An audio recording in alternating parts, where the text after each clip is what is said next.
Hi, and good morning, everyone. My name is Albert, and this is Vlogs About Nothing. Thank you very much for taking the time out of your very busy Sunday morning to join me. I really do appreciate it. So, if you're joining me just right after the video I made about, what did we talk about?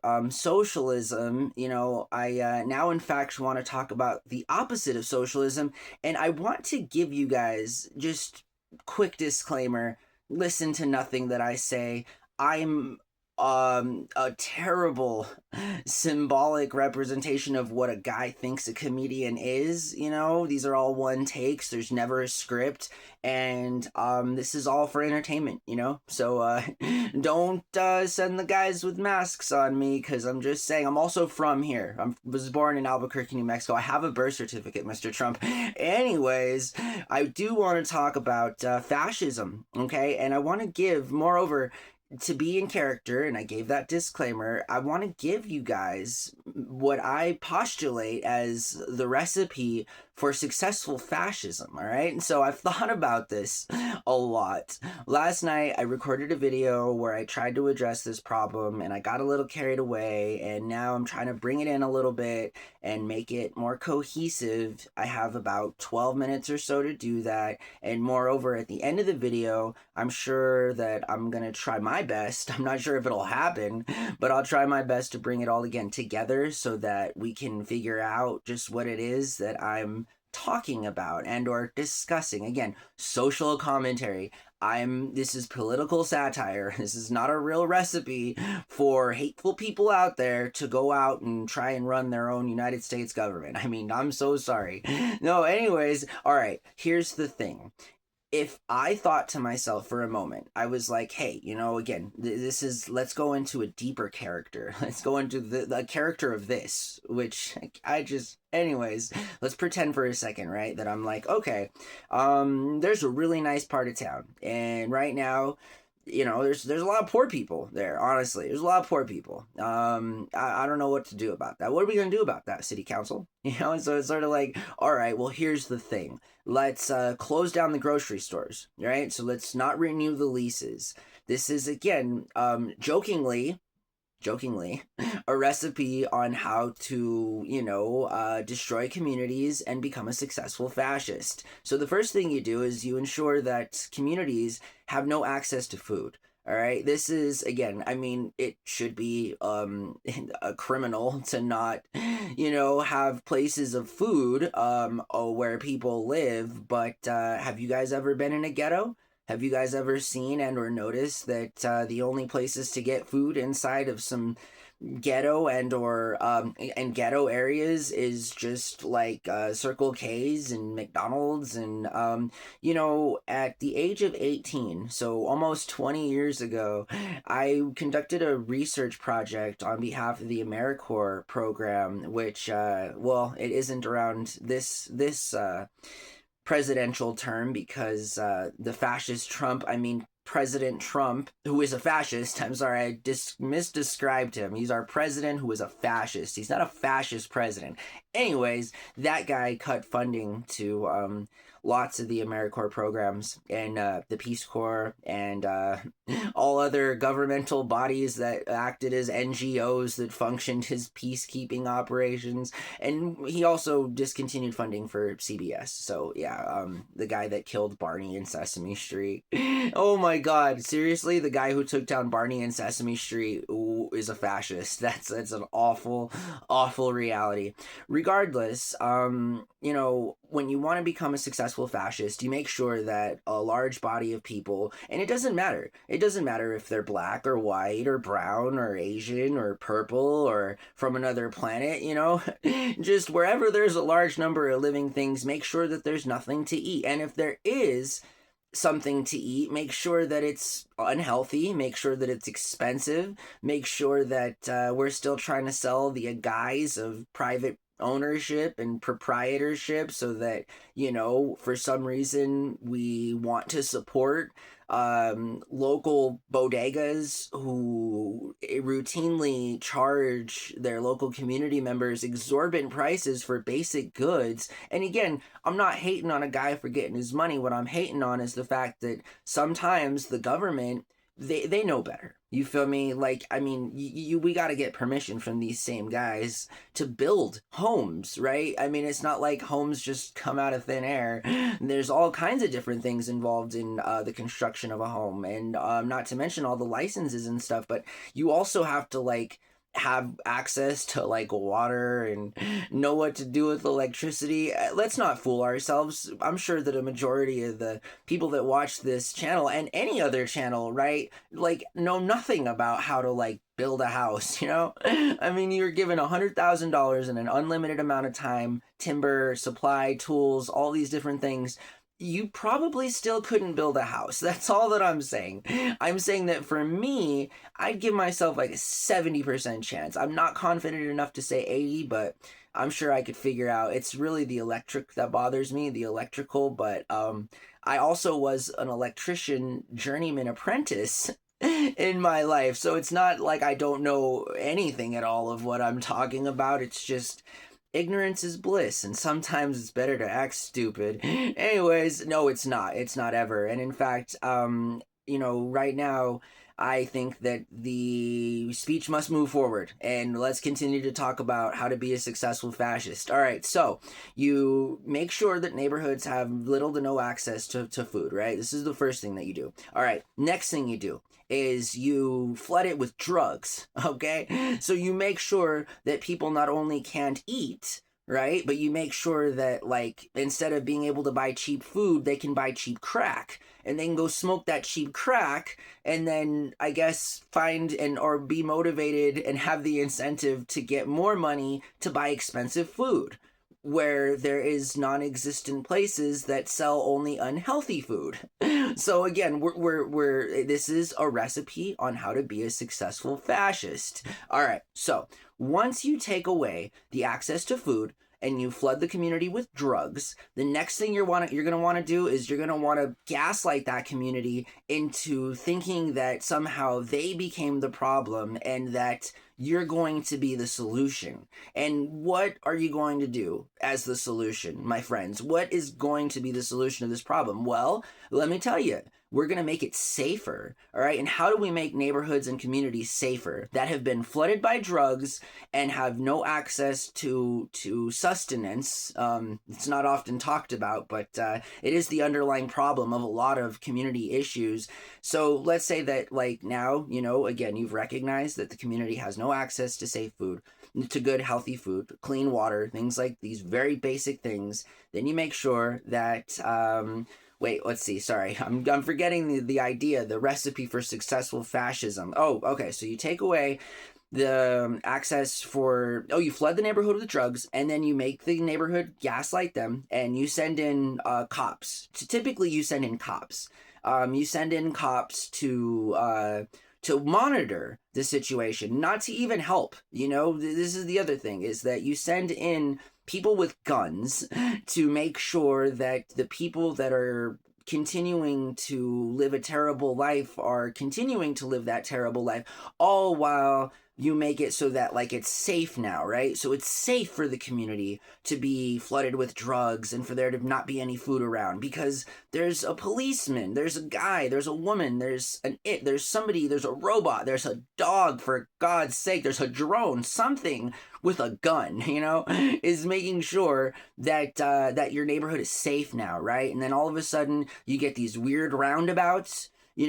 City engineers and architects and planners put these weird ass roundabouts and hoods because they don't want cops chasing cars through neighborhoods, because instead of fixing the problem, we're just gonna make it worse. So this is, in fact, just the playbook on how to become a successful fascist. All right, so we've now established that we gaslight the community, we flood the community with drugs, we make sure they have access to no healthy food or low quality food. Though that's what we do first. And then, while we're telling the community that we're making it a safer place, we very, very secretly and shady, we start to sell the idea that the neighborhood's going to get redeveloped. This is called gentrification, right? So it's sort of like, all right, we've made the neighborhood safer. There's, the drugs are they're being controlled, right? Again, have you ever heard of a situation in which drugs were entirely rid of a community? No, you never have, and you never will. Not under any sort of government that is currently being the way that it's run now, right? So I'm just saying, as a socialist, for the record, and again, I like, you gotta decrim drugs, all right, on a national level. This is the only thing that decentivizes illicit criminal behavior, right? Seriously, like, you want to have a small mom and pop meth shop, I mean, gee, I'm not your customer, but there are medical applicable uses for a lot of these drugs, and a lot of people use these drugs on the street because they don't have access to prescribed cocaine. Like, whoever out there that's watching this channel that's got that cool card in their pocket that says they have, a prescription for cocaine. I'm just saying that, yeah, like, the difference between the guy with the card that has a prescription for cocaine and is a user and is a lawyer or a judge or a politician, right? And the guy who smokes crack at the corner, right?